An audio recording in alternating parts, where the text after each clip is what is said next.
Hey guys, thanks for joining me today. I'm going to be talking about movies, especially movies that I cherish and which are in my forever keep list. Nowadays, movies just aren't like what they used to be back in the day. Even when they're making continuing series of films made before and they're reviving them, right?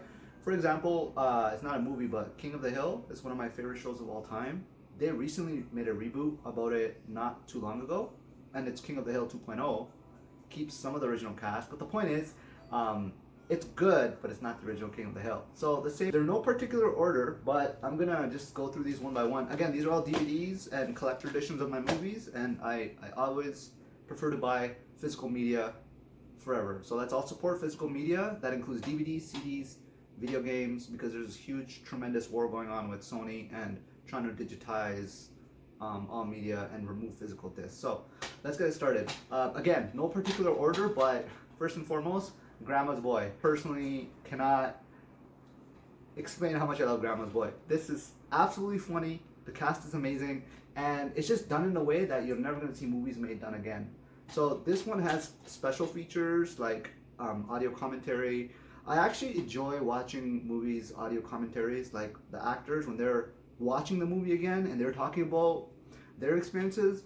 I find that very enjoyable. So Grandma's Boy, one of the best ones. I give this movie I'm just saying, I love this movie. So if you haven't seen it, where have you been? Watch this. Number two, Steve Carell's.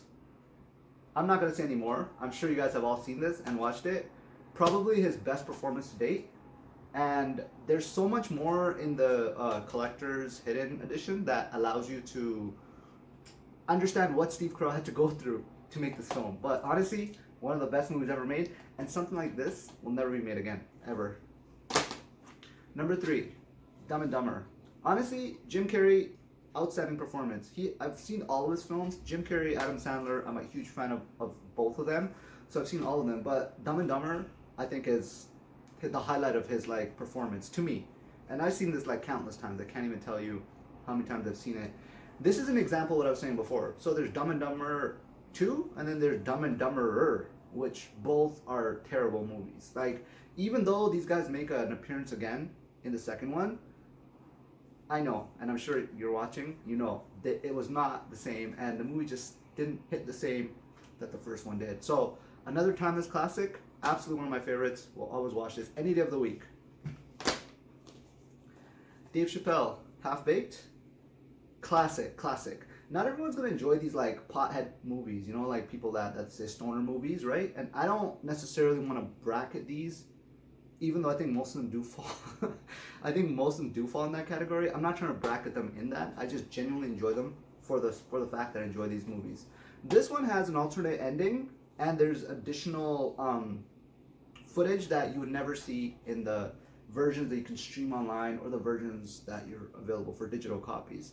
Hence why DVDs are so important, because they have hidden gems and criteria that you're not going to see in the actual digital copy. So if you haven't seen this, watch it. By the way, there's 3 different versions. There's fully baked, there's half baked, and then there's a third one as well too.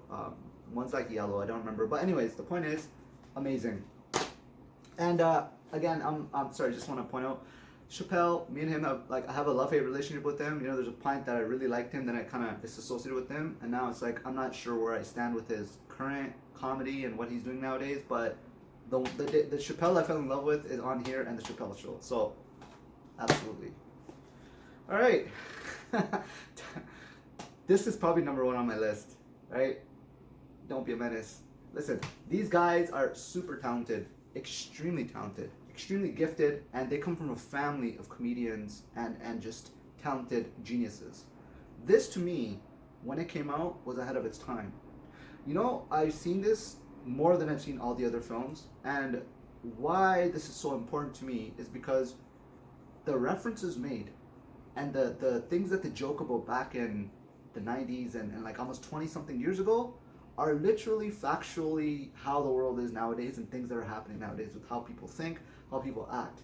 So 20 years ago they made this as a pure comedy movie, right, to spoof a bunch of movies, but a lot of it ends up being true with what's going on now. Same thing here. There's a lot of deleted scenes and a hood movie on here.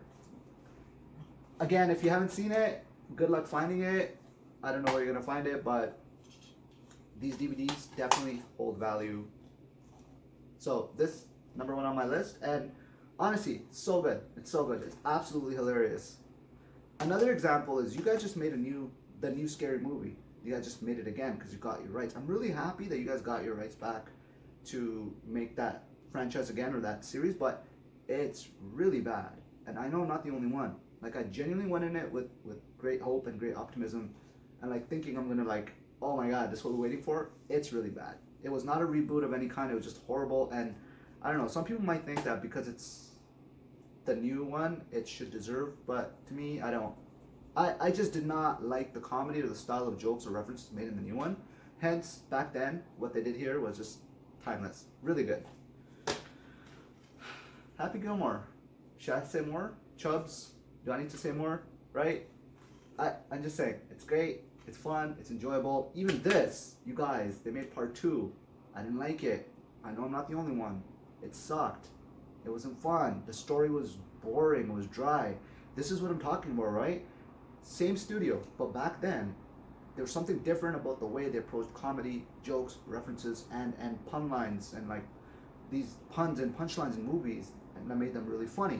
But hey, it is what it is. So which is why I'm making this list. So if anybody's ever unsure of funny stuff to watch, these will not disappoint. But all right, me myself Irene. I mean, this is kind of like on the bottom end of my list because, you know, but the fact that Jim Carrey and what he does here, it's good. It's funny. It's original. It's funny. It's got its own like drama-induced comedy that's in here. It's very unique. Like you're never gonna find a film that's made like this. And you know, Jim Carrey is very talented. I'm not taking away from his other stuff like Ace Ventura and like the other things he did, but honestly, this one is good. I mean, I think if anything, Ace Ventura would probably replace this as a funnier movie, but I think what he did here deserves that spot in like the funny must-watch. Method Red. These guys are like my favorite duo.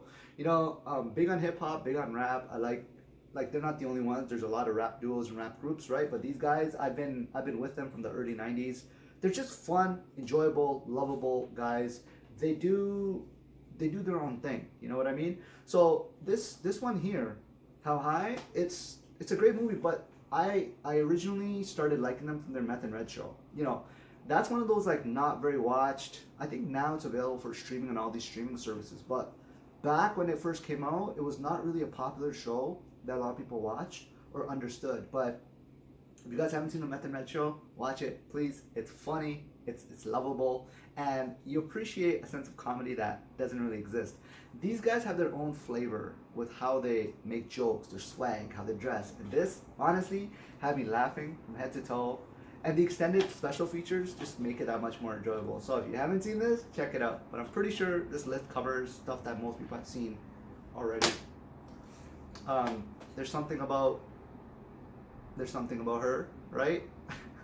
Again, this one, at first, when I first seen it, I wasn't a huge fan. But I think as I got older, I went back to it to watch it, and I realized how good it is and what makes this film so special. The cast is perfect, the story is perfect, and Ben Stiller does a great job just doing what he does, being Ben Stiller. And I'm a huge fan of Ben Stiller. I love all of his older movies too.